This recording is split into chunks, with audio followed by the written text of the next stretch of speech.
The death toll now from 20 states as a result of Listeria-tainted cantaloupe now stands at 18.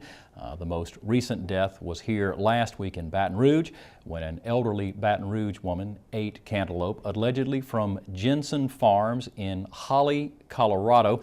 Joining us now to talk more about this issue is Dr. Marlene Janes. She is a foodborne illness and food scientist at the LSU AgCenter, and she joins us this morning to talk about the Listeria situation in cantaloupe. Dr. Janes, thanks for being here this morning.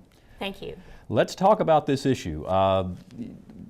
Cantaloupe is a common fruit that has been shipped across the country, but it's been linked now to this Jensen Farms in Colorado. And while Louisiana was not on the recall list as a result of last week's death, it probably is going to be. What's the status of this situation right now?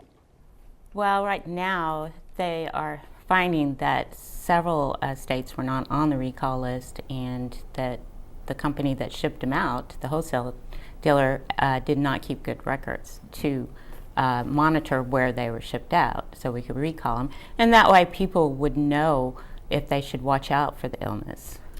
You have studied foodborne illnesses throughout your career. Maybe folks are not familiar with Listeria, but let's talk about how this disease is a fairly common thing in soil, but how does it work its way into the fruit? Well, it's found in soil, and generally it can get into fruit through a cut or abrasion if they're improperly processed. So a lot of times they wash the fruit and then they package them.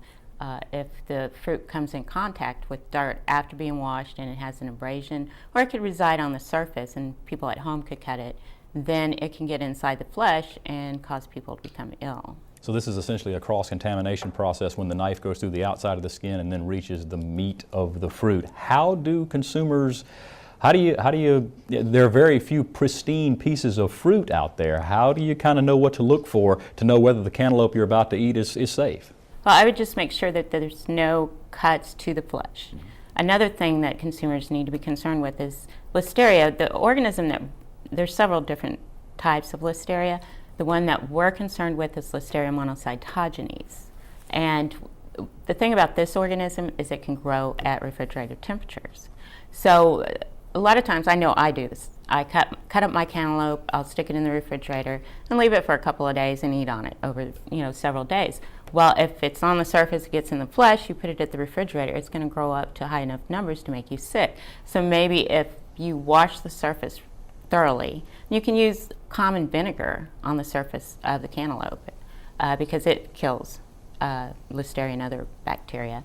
Then cut it and try to eat it quickly. Don't let it sit in the refrigerator for several days. So in other words, more than just maybe taking a vegetable brush with just water from your tap, you're going to need something a little more powerful. You talked about vinegar. Are we making any strides in protecting consumers as far as keeping this from happening in the future? I think we are. The FDA is putting in new guidelines. Just recently this year they started new guidelines. A lot of it's money. They need money to implement a lot of the guidelines. But I think we are. I think a lot nowadays we have shipped, one grower will ship all across the country year round. And I think that's why we have such big outbreaks because of that. If consumers are concerned, they should buy locally from local growers because there'd be less of a problem there. All right, so the final word is if you have a cantaloupe that you're unsure about, first check it for cuts and abrasions, and if it looks to be okay from an external standpoint, a little vinegar and water always helps. Oh yes, definitely. Right, well, very good.